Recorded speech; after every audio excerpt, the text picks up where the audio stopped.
Olá, seja bem-vindo a mais um programa Diálogo Aberto com você, tratando sempre sobre temas importantes, tratando sempre de assuntos relevantes e trazendo personalidades, pessoas aqui que nos ajudam a refletir sobre todos esses temas. E você que está conosco participa também nesse programa, pode mandar mensagem, pode sugerir temas, pode fazer também as suas análises e sempre encaminhando para nós por meio de mensagens pelo telefone 98802 3444, 98802 3444, e você manda a sua mensagem DDD 91, fazendo as suas considerações e nos ajudando a construir esse programa que é meu, que é seu, que é de todos nós.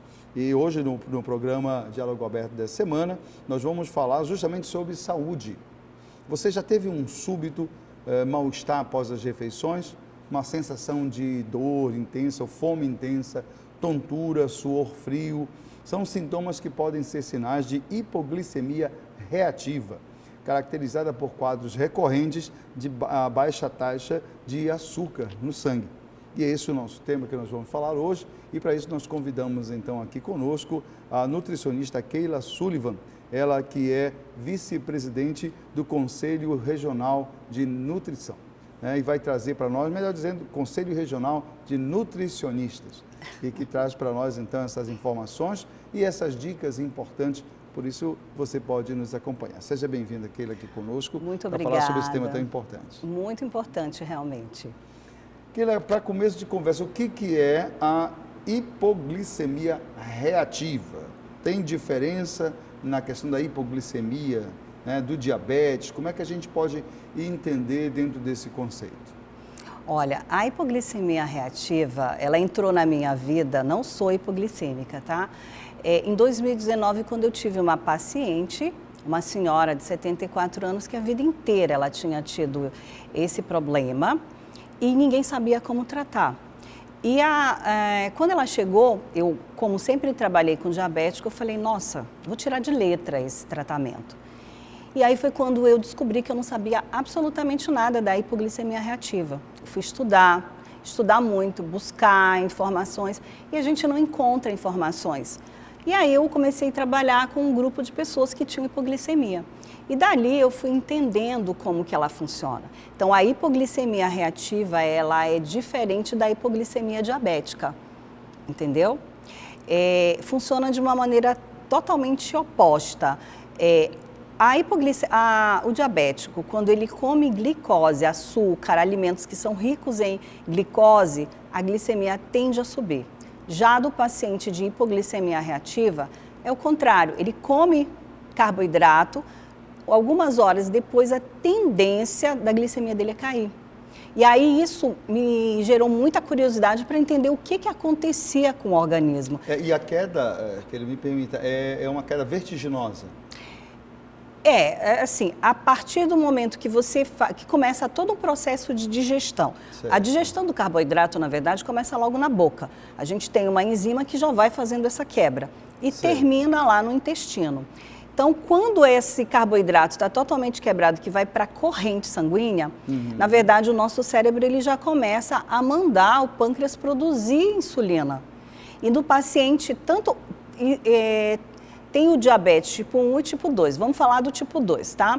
O diabético tipo 2, geralmente ele produz muita insulina, mas ele não absorve essa muita insulina. Já no paciente de hipoglicemia reativa, ele produz muita insulina e ele absorve toda essa insulina. Por isso que a queda, às vezes, é uma queda brusca, entendeu? Então ele tem que tomar, por exemplo, fazer uma medicação que possa auxiliar a ter um certo equilíbrio, para que esse consumo não seja excessivo a ponto dele ficar praticamente sem esse tipo de energia. Esse é o maior problema do paciente de hipoglicemia reativa, porque não existe uma medicação para mediar essa questão. O tratamento do paciente de hipoglicemia reativa é a dieta. Entendeu? Mas não tem medicação que possa auxiliar? Não tem medicação. Ele precisa ter um estilo de vida, onde ele tem que entender o que ele tem que observar. Então, assim, dentro do meu tratamento, eu ensino esse paciente a se auto-observar, para que ele perceba quais os alimentos. Quando esse paciente chega, eu já sei quais os alimentos que eu preciso tirar.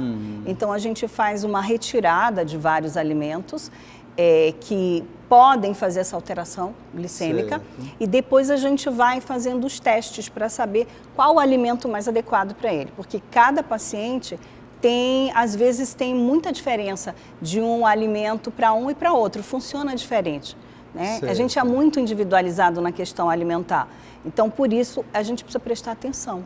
Tá, e me diz uma coisa, na literatura médica assim, em caráter mundial, isso já tem uma discussão, já tem uma pesquisa avançada, ou ainda também nesse sentido que a gente vai trabalhar só com a dieta e não tem uma busca? Tem pesquisas nesse campo que podem trabalhar elementos, né, que ajudem essa questão toda? Olha, quando eu comecei a fazer essa busca, eu encontrei livros e algumas literaturas até antigas, dos anos 70, mas falava-se muito superficialmente sobre a hipoglicemia pós-prandial, que também era conhecida como pós-prandial. E aí eu fui tentar buscar artigos e estudos científicos, e aí eu comecei a perceber que não tem muita coisa, né? E aí o que eu tive que fazer? Eu tive que trabalhar na vida real, com os meus pacientes. Então, eu ia estudando cada paciente e fazendo todos os testes com eles. Então, eu comecei a perceber que esse paciente começou a responder, depois que eu começo a descobrir quais os passos, quais as alimentações, eu comecei a perceber que num período entre 60 e 90 dias eu começava a ter um resultado positivo. Esse paciente saía daquele processo de crise, porque eles têm crise geralmente durante o dia. Tem paciente que tem crise quase toda hora. E essas crises levam a pessoa, por exemplo, a cair? Quem dirige, por exemplo, automóvel é um risco, né, também? Tem. Assim, como é que... Eu vou falar de um caso de uma paciente que acho que foi a paciente mais crítica que eu recebi. Era uma paciente de São Paulo e ela entrou em contato comigo assim muito desesperada, né? E era um momento que eu estava com muita tarefa, principalmente dentro do conselho. E essa paciente, tipo assim, por favor, me atende. Aí eu dei uma parada, ela respondeu o meu questionário. E quando eu olhei, eu falei, não, eu digo, olha, eu vou arrumar um tempo para você. Quando essa moça chegou comigo, ela tinha crise a cada 40 minutos. Ela comia, pouco tempo depois uma crise. Ela comia, pouco tempo depois uma crise. A médica dela achou que ela tivesse tumor de pâncreas, né? Que é chamado também de insulinoma. O insulinoma é uma doença causada por esse tumor, que geralmente não é um tumor maligno. Acho que dentre os estudos dizem que 3% somente é maligno. Mas ela não tinha o insulinoma, ela foi internada, passou por um processo de jejum, porque é assim que se faz o diagnóstico do insulinoma, e ela não teve. Só que também ela não teve uma hipoglicemia severa que justificasse o diagnóstico de hipoglicemia reativa, mas ela tinha todos os sintomas.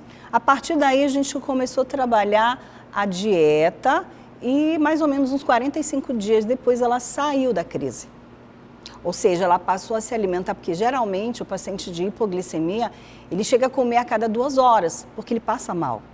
E esse paciente, ele tem muito medo de desmaiar. Geralmente, o que a literatura fala é que esse paciente, ele não entra em coma, tá? Mas eu já tive pacientes desmaiando, inclusive uma que ela desmaiou dirigindo. Nossa. Né? Então, quando ela percebeu, ela foi desligando o carro, mas ela desmaiou e isso gerou nela um trauma muito grande, até para voltar a dirigir. E ela precisa por causa do tipo de trabalho que ela tem. Certo. Ela é corretora de imóveis, né? Então, esse paciente, por mais que a literatura diga que a hipoglicemia não leva a um desmaio, eu tenho tido casos de pacientes que sim, podem desmaiar. Você faz esse atendimento aqui na região metropolitana mesmo, aqui na capital? Geralmente, assim, quando eu pensei em montar o meu consultório aqui em Belém, né? Quando eu voltei, eu morava fora. Que voltei para Belém, eu pensei em montar em 2020, foi quando começou a pandemia. Certo. E aí os meus atendimentos passaram a ser online. E hoje eu tenho pensado, monto consultório em Belém? Monto, não monto? Hoje o meu atendimento é 100% online. Certo. E aí uma pergunta nesse sentido. Você tem hoje, por exemplo, condições de, ao longo desses 2, 3 anos, então, observar a proporção desses pacientes que chegam? É muito grande esses casos, por exemplo, tem essas definições, são relativamente novidade, né? Embora você diga que já existe alguma coisa desde a década de 70, mas é algo que a gente não tem de forma mais comum.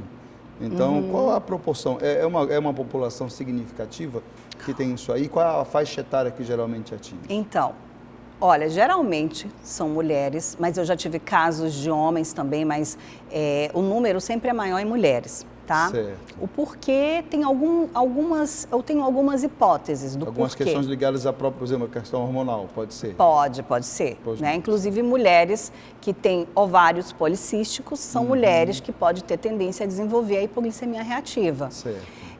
O número, às vezes, ele se confunde, porque a maioria desses pacientes, eles têm como sintoma a síndrome do pânico. Então, é muito comum achar que esse paciente de hipoglicemia reativa, na verdade, é um paciente psiquiátrico. E não trata a causa, que a causa é o consumo do carboidrato. Mas aí como é que ele manifesta, então, essa questão que pode levar à ideia de uma necessidade de intervenção nesse sentido?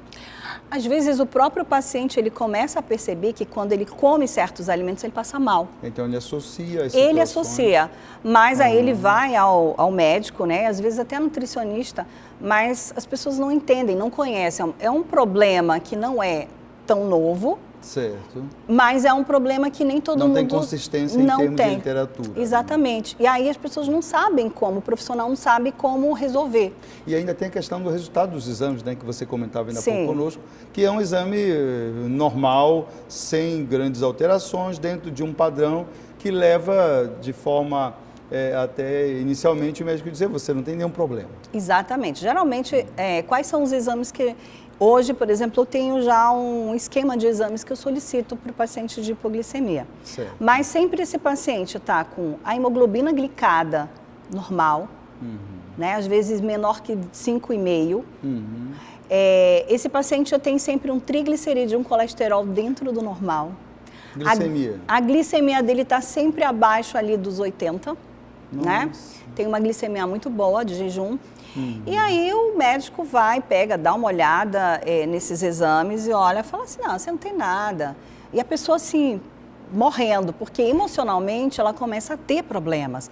E não tem o que fazer. O que a gente faz? Até pela indefinição, né, do fechamento de um diagnóstico. Exatamente. E aí, como essa pessoa tem muita ansiedade e às vezes ela tem esse estado de pânico e quando ela entra em pânico vai para o hospital, quando chega no hospital, está em pânico, o que faz? Dá uma medicação para controlar, né? Dá lá um diazepam, não sei.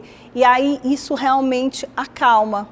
Quando acalma, tira esse paciente daquele sintoma. Então ele acalma, dorme e depois ele volta a estar normal. Então por isso se confunde com as doenças neurológicas, principalmente a síndrome do pânico.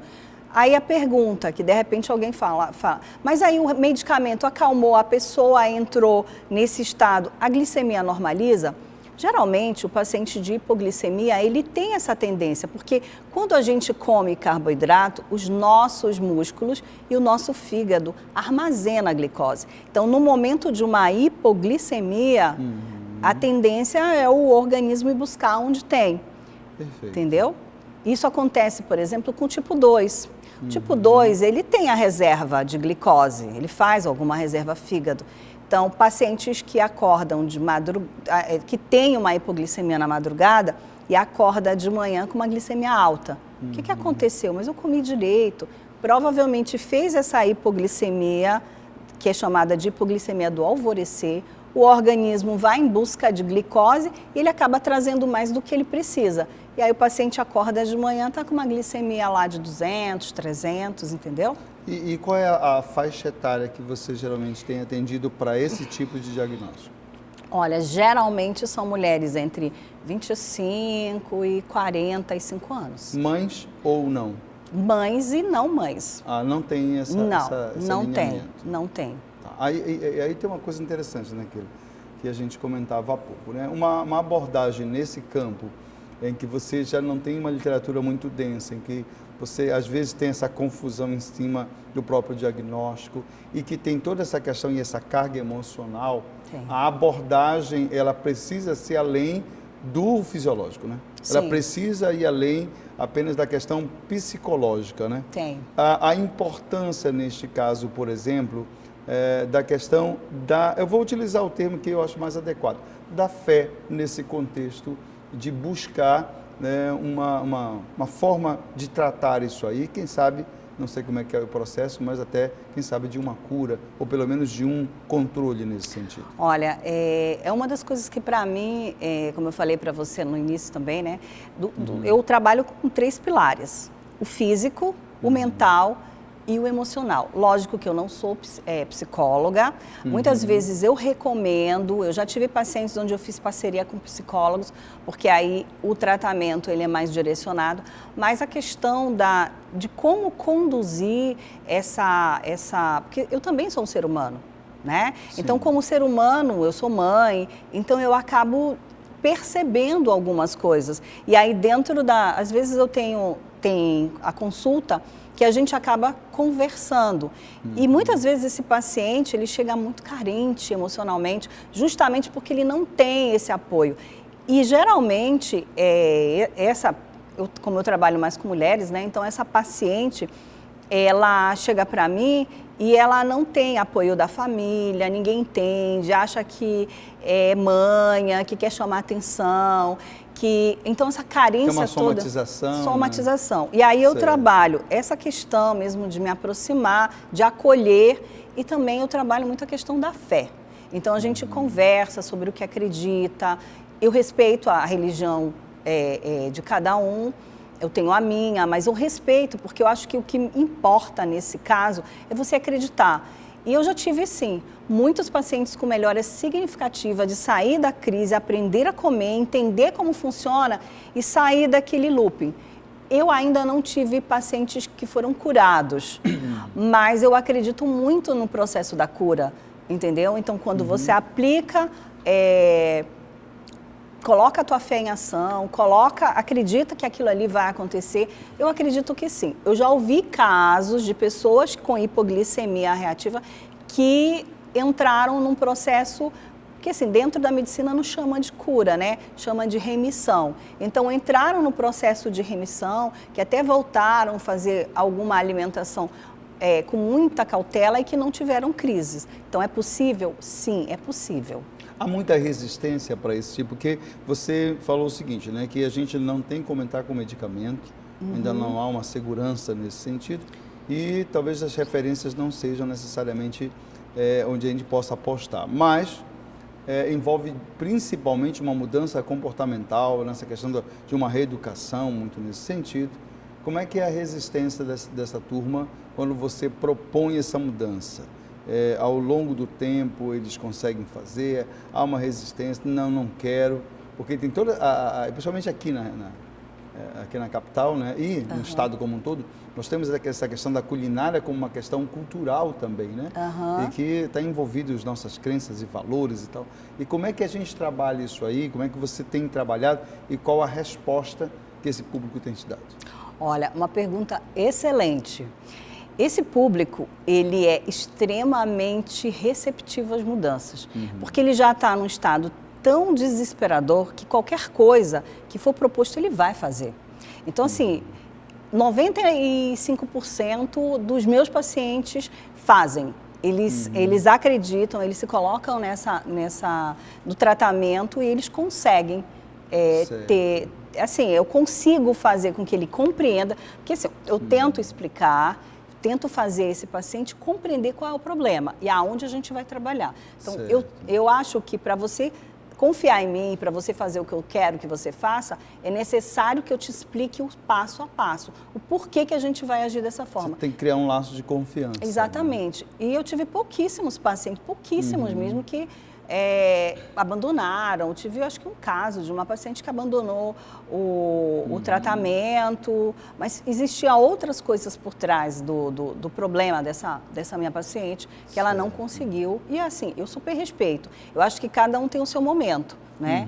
E eu, com relação, por exemplo, paciente diabético e paciente de hipoglicemia, a adesão ao tratamento é muito maior do paciente de hipoglicemia. De hipoglicemia, né? Até porque também há aquela ideia de que, não, mas o medicamento já me ajuda, Eu mais não ou preciso menos. mudar tanto porque o medicamento... Mas como verdade. você não tem o medicamento, né? Não tem. Você disse, olha, vai depender 100% da minha questão comportamental. Então, isso aí vai exigir uma tomada de decisão nesse sentido, né? Sim. E a questão da hipoglicemia reativa, a gente pode trabalhar como algo que é uma herança genética, que tem uma estrutura nesse sentido, ou ela é adquirida a partir das decisões e dos hábitos?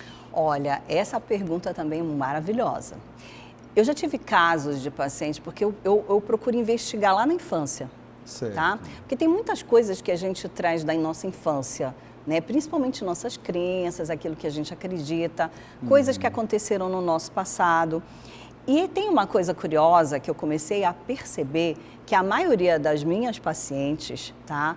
Eu falo paciente porque, como eu falei, o que eu atendo mais são mulheres. Certo. E aí eu comecei a colocar uma pergunta, como que é o relacionamento com a mãe? Como foi essa infância? E, geralmente, essa minha paciente, ela tem um problema relacionado à mãe.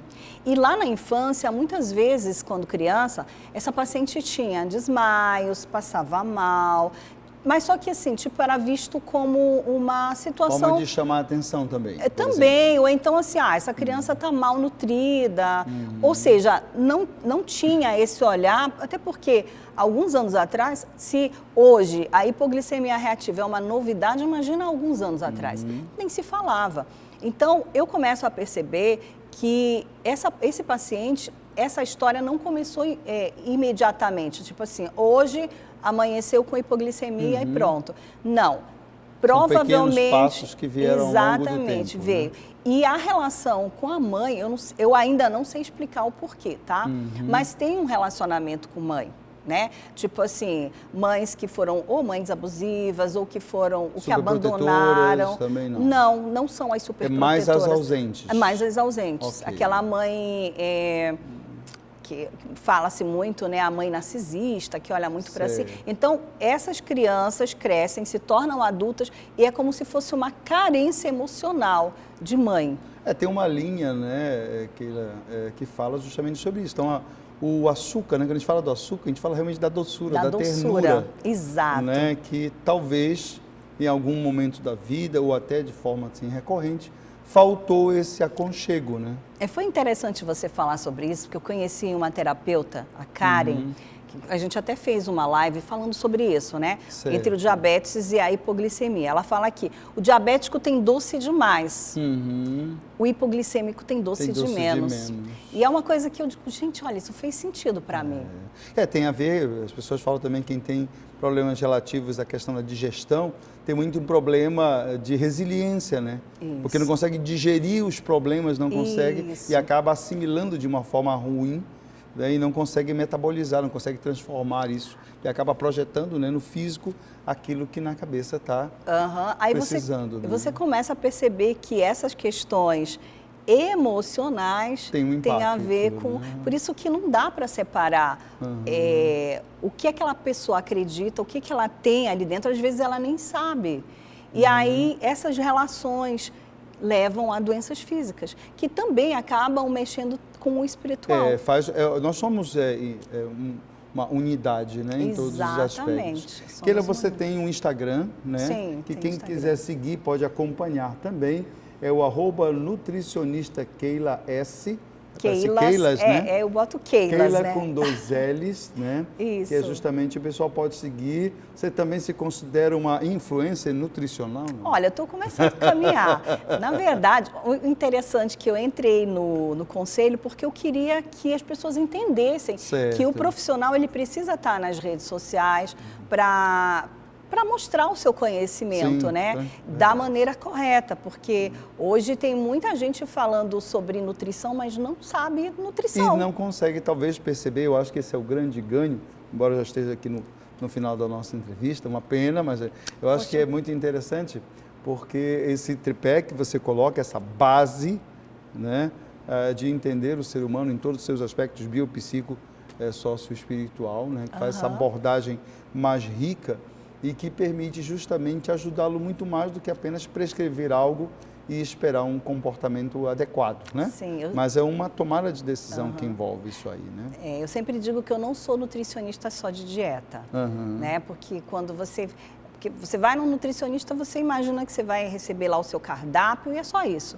Eu não, eu acabo entrando ali na seara do paciente. E essa anamnese eu acho sinceramente muito boa, né? E extremamente oportuna, né? Porque realmente a gente traz, quanto mais tempo a gente tem, mais a gente carrega as nossas histórias de uma forma, né? Às vezes até para definir o nosso conteúdo de personalidade, de caráter, né? Sim, e de comportamento, né? Então, eu queria agradecer você, Keila Sullivan, ela que é nutricionista, vice-presidente do Conselho Regional de Nutricionistas, agora eu já acertei, acertou, né? E agradecer a você por toda essa ajuda e essa orientação. Seja sempre muito bem-vindo aqui no nosso programa e, sem dúvida alguma, outras vezes a gente vai precisar conversar mais um pouquinho sobre isso.